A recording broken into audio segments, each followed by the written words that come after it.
Você aí que já assistiu o filme novo do Leonardo DiCaprio, Martin Scorsese e o Robert De Niro, você está aí se perguntando se você deve ou não assistir esse filme no cinema, este longo filme chamado O Assassino da Lua das Flores. Você deve estar vendo vários críticos aí elogiando demais que o Martin Scorsese é aquilo, é isso, e que os textos são lindos, maravilhosos, que o filme é perfeito, mas, cortando por aqui, eu vou seguir o contrário dessas críticas tão positivas. Ah, mas eu tô achando que o filme é ruim? Não, calma.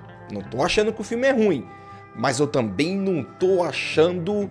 Antes disso, não se esqueça de se inscrever no canal, deixar o like aí que eu agradeço também. E falar que realmente todo o filme do Leonardo DiCaprio, do Martin Scorsese e do Robert De Niro, tudo que aparece a gente deve assistir. E quando se trata de um filme de Martin Scorsese, obviamente que a gente vê muita qualidade em direção, muita qualidade em fotografia, numa narrativa muito bem construída. Só que pra mim esse filme me incomodava em alguns momentos que eu não sabia o que era. A verdade é que eu tava meio pensando, será que esse filme é bom? É longo, mas é bom?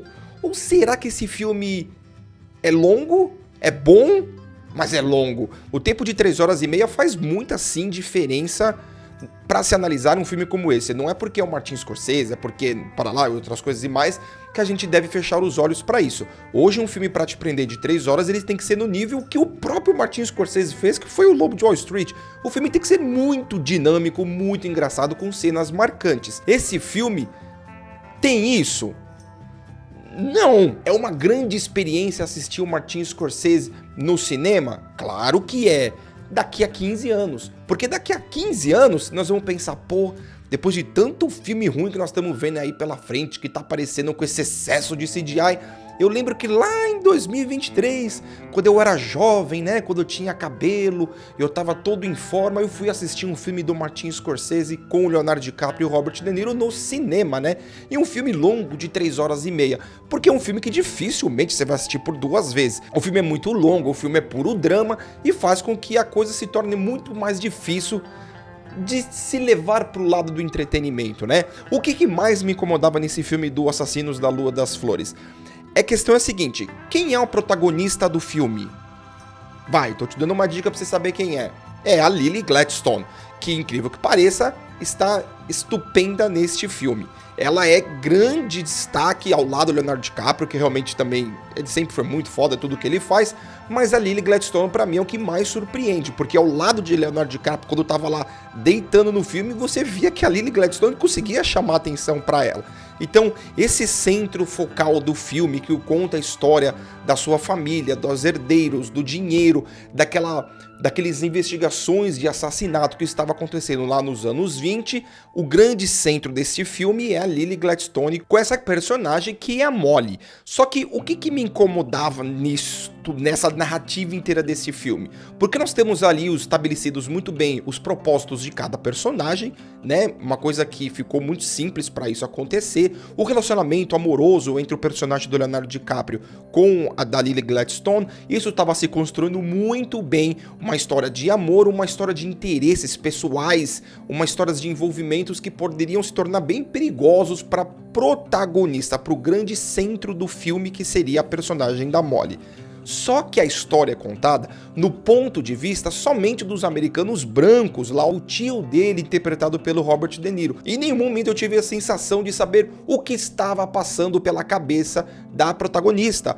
Por que não mostrar o lado pessoal dela, o ponto de vista dela em saber o que eu tenho, qual a minha vulnerabilidade, qual é a vulnerabilidade do meu casamento, dos meus filhos e saber qual seria o meu futuro. Porque enquanto que as mortes iriam acontecendo de uma forma, não vou falar rápida, porque a coisa já estava um pouco mais previsível no que ia acontecer para cada personagem, mas aquele drama pessoal que poderia vir para ela era muito rápido. Por quê? Porque o foco do filme era mostrar o quê? Qual era a ambição do seu vilão, interpretado pelo Robert De Niro, né? Outra coisa que me incomodava era a falta de trabalho na história do casal. Na história do casal do Leonardo DiCaprio e da Lily Gladstone. Porque acho que tem um momento do filme que eles comemoram que a personagem da Molly tá grávida. Como se fosse uma atitude, como se fosse uma primeira gravidez. E não era, porque logo em seguida ele solta uma frase como, de novo. Então mostra-se que teve sim um buraco, uma passagem temporal ali. no casamento do Leonardo DiCaprio com a Lily Gladstone, por um momento que deveria ser mais comum, que seria a sua segunda gravidez, ela se tornou um ápice como se fosse a primeira, que já não é mais. Outra coisa também que eu acho que há de se questionar é o seguinte: o filme fica muito preso no ponto de vista do personagem do Leonardo DiCaprio, porque ele trabalha com os dois lados. Eu vou escutar o meu tio ou vou escutar o meu coração? Só que você vê isso na atuação do Leonardo DiCaprio, que é espetacular, né? Não dá pra julgar atuações de Leonardo DiCaprio, principalmente quando ele tá trabalhando com o Martin Scorsese. Só que aí nós temos o seguinte: sabe quantas vezes o personagem do Leonardo DiCaprio falou que ele ama a mulher dele no filme? Pelo menos umas 5, 6 vezes. Isso pra mostrar pro telespectador que realmente aquele personagem ama a mulher dele. Mas a gente já sabe que ele ama a mulher dele. Então essa incoerência dessa história que acabava me incomodando um pouco, né? Quando tem realmente a apresentação dos personagens ali, do policial, que é do Jesse Plemons, que conta uma criação ali do FBI, eu acho que é a partir daí que o filme se arrasta bastante. Coisa que já tinha pouco e acaba tirando de vez, que é o ponto de vista da protagonista, da Lily Gladstone com a Molly. E aí o filme acaba se arrastando um pouco mais para um tipo de investigação que acabou se tornando bastante previsível, né? Então algumas decisões que a gente sabia que já ia acontecer, mas faltou aquele lado de tensão que, pra mim, assim, um lado investigativo que foi bem mais simples do que deveria. Só que isso se demorou 1 hora de filme pra acontecer, né? Eu não tô falando aqui que o filme é ruim. Eu acho que o filme é muito bom, tem muita qualidade de direção de arte, de fotografia, de roteiro, direção, atuações. É simplesmente muito bom de se assistir. Esse filme, ele é bastante parecido com o Lobo de Wall Street, porque nas primeiras 2 horas de filme você vê realmente qual a evolução do personagem, do protagonista, os desenvolvimentos amorosos dele, na questão do Lobo do Wall Street também, na questão do trabalho dele financeiramente, e a última hora de filme que começa a se tornar mais investigativo, que começa a criar as tensões para uma finalização de personagem, a coisa continuava dinâmica igual como eram as 2 primeiras horas, coisa que pra mim não acontece neste filme. Pra mim as 2 primeiras horas, quando mostra realmente a construção dos personagens do casal, como o Leonardo DiCaprio e a Lily Gladstone, que apesar que eu ainda acho que existe algum certo buraco aí que poderia, apesar das 2 horas, eu ainda acho que ainda força-se uma situação que necessariamente não precisava, e eu acho que a última hora ela acaba se arrastando. Mas mesmo assim, eu dou pra esse filme do Assassino da Lua das Flores do Martin Scorsese uma nota 8.